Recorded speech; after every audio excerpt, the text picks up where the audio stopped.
If you want to cause chaos in the middle of a city, Bon Jovi know how to do it. And they did it in London's Covent Garden, just playing their guitars. Like a bridge over troubled water, I will ease your mind. What we really planned to do is we were in a restaurant, we were drinking, we were eating dinner, and Richie and I said, let's go busk. And we truly thought we'd make 20 bucks and buy a couple of records. And the record company heard this, and the next morning they said, oh, we've got the place for you. We had no idea what Covent Garden was and what we were walking into. But once wasn't enough, so they did it again at London's South Bank. We got there and all of a sudden they had this little stage and these film crews and I mean, it was literally just off the cuff. And then we show up and it's like a major production. If the river I cried ain't that low, then I'm wrong, yeah, I'm wrong. This ain't a love song. It's so natural, you know, they were just there, so relaxed. They are a rock and roll band. Rock and roll band can play anywhere, and it's not a yeah, they've favourite. proved it, they've just proved it by just sitting there and singing and sounding acoustic. brilliant. And I mean, it's not about one member, they're just a band together, they're Yeah, it was all they're together. Coming up in part 2 of the essential Jon Bon Jovi, we go Destination Anywhere. The album, the film and the concert. Don't miss it. I seen a lonesome rainer drive. These days, the stars ain't out of reach. When you've recorded 9 albums, sold millions of them worldwide, played live across the globe, there comes a time to look for new ideas. The one thing that keeps Bon Jovi fresh and full of musical energy is the band members' solo projects, which range from writing pop songs to painting pictures. You encourage each other now more than ever to go and experience things so that when you come back, you have information to share. And so I'll go off and do what I'll do with this record, and having made a rather modern sounding record, and Richie I would guesstimate as making a rather organic record because of the guys he's playing with and the producer.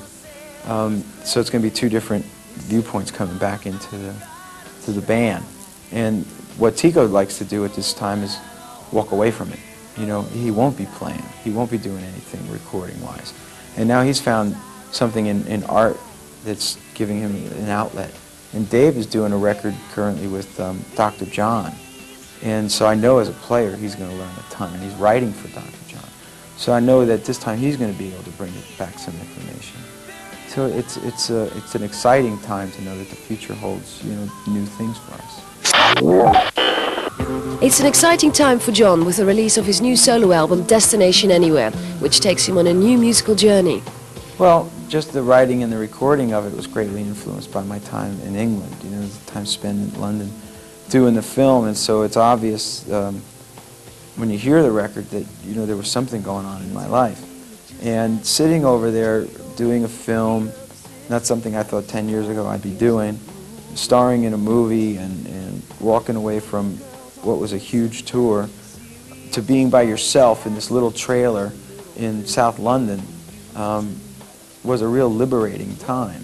And so I wrote this batch of songs that was the catalyst for the record, with the idea that Destination Anywhere, this truly was what I was feeling in January '96. I don't know where I'm going, but I'm going somewhere. While she's holding on to her own hand, it's midnight in Chelsea.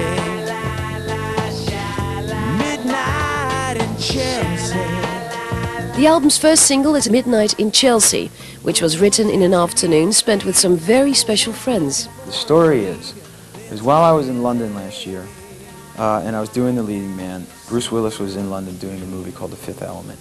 And on a Sunday afternoon, he invited me to bring my family over, and he said, bring a guitar, because, you know, he plays harmonica. And he says he's going to invite some people over. One of them was Dave Stewart. He invited Prince Andrew and Fergie, and all these, like, people, and we're sitting around, and I'm going, this is pretty cool. I wish I had a picture of this, you know, this is very cool. And Dave, being the eccentric bohemian that he is, he said, why don't we get together sometime and write a song? I said, I'm going to be here for 3 months, that'd be great. So as I continued my writing process, I called him up one day and we got together. And I said, remember what we were playing over at Bruce's? I've got this, lyric called Midnight in Chelsea. Why don't we work on that? So we knocked it out in the afternoon and demoed it. But, Bruce introduced us, but Dave and I wrote this song. With the release of Destination Anywhere, John wanted to capture the album both musically and visually, and the result of his ideas is now Destination Anywhere, the film. I said, I've got this idea. I want to make a movie based on an album, but there's no singing and playing in it. And something like this, exactly like this, has never really been done. And at first I was saying, look, I'm going to make Purple Rain. But it turned into something else because I don't ever play, and it's not about a singer-songwriter. It's not a documentary or anything like that. It's a pure drama based on several of the songs with an all-star cast of Whoopi Goldberg and Demi Moore and Kevin Bacon and Annabella Sciorra. And everyone contributed their time and worked really hard to make this film. Janie! Well, look who's decided to grace us with his presence. My goodness. Stop this. What, you run out of money? Or is it Leo? It ain't Leo. I came home for you. I came home for us. I'm here. I came home for you. Come on. I wasn't going to hold anything safe or sacred. Anything could be thrown out the window and shot again. And the music was a challenge, and it was meant to be a challenge. The audience is going to be surprised by what they hear because it is pretty different. I hope that the folks that like our music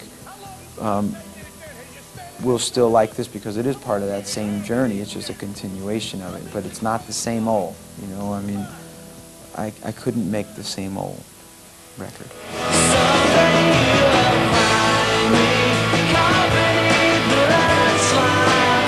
During his time spent in England, John was regularly listening to music from upcoming bands, and this influenced the recording of Destination Anywhere.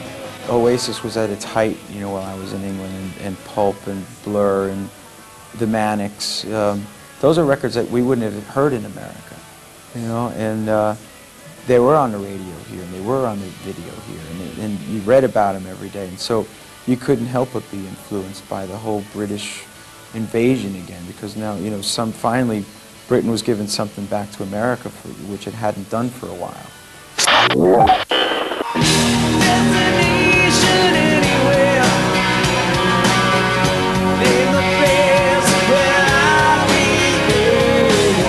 As for playing live, well, it's not the same without his friends from Bon Jovi, but there's the odd special occasion where John is taking to the stage. I'm not going to tour. No, I'm not going to tour. At least that's my intention, is to not tour. If I do anything, my dream would be to show the film, and as the credits are rolling, jump in and keep playing with it, and play like 6 or 7 shows like that, and make it more of a fun evening than to do, okay, yes, I'm going to be playing Wembley now and this one then, and if I do, 6 or 7 shows like that, that'd be it.